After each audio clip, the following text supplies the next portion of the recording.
Yo, what's good, y'all? It's Jay with Skywalker. I'm trying to lace y'all up with as much content as possible before the most exciting season of the year kicks off, which is the fall, which is NFL football, college basketball, and the NBA season, right? Today I'm going to be talking about recency bias, and I might slip in a little bit about gambler's fallacy as well, which are two important concepts that help you improve your betting, right? Giving y'all the tools. All right, let's get into it.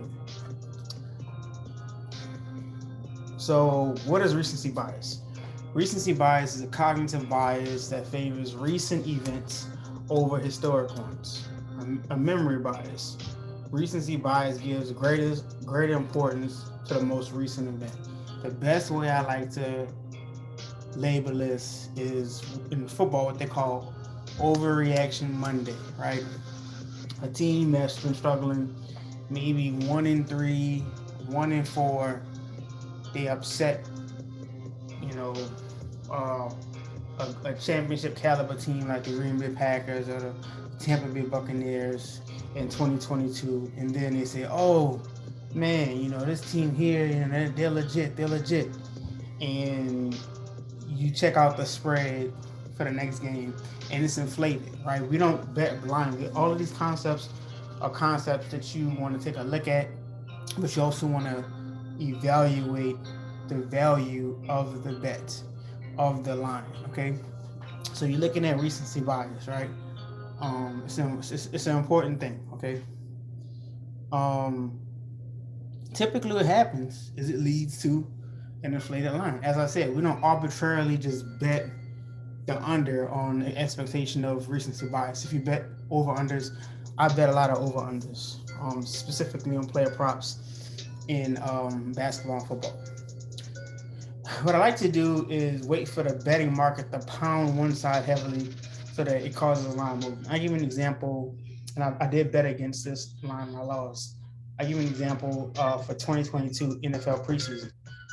All on social media, everybody's going crazy about um, the Baltimore Ravens being 20-0 or 21-0 under John Harbaugh, which is true. John Harbaugh is 20 or 21-0 in the preseason.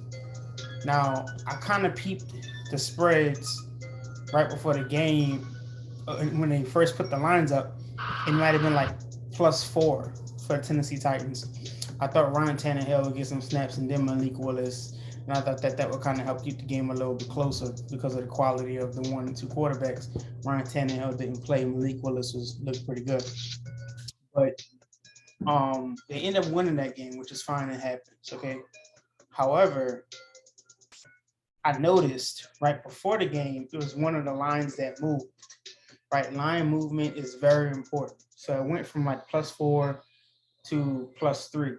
Okay, and then it went back up to +3.5. Okay, now I'm gonna be looking for the week 2 in the preseason on what the line comes out then. Is the line gonna be inflated because of all of this attention from regular bettors, casual bettors, as well as sharp money? Maybe we gotta see what sharp money is. Is it gonna be all on Baltimore now that Baltimore is getting all this attention about being 20-0 or 21-0? Look, it's preseason, man. You know what I'm saying? So, we don't want to slip into gambler's fallacy, right? But you're saying that just because something happens so many times, it happens to happen another way. However, we want to be up on game psychologically, right? Understanding these concepts, recency bias, confirmation bias, gambler's fallacy. So when we see the line, we say, this line is inflated, man. You know what I'm saying? And we'll wait for the public to pound the money the other way and most likely take the underdog, okay? Um, and in general, right, you want to leave room to assess if the team develops.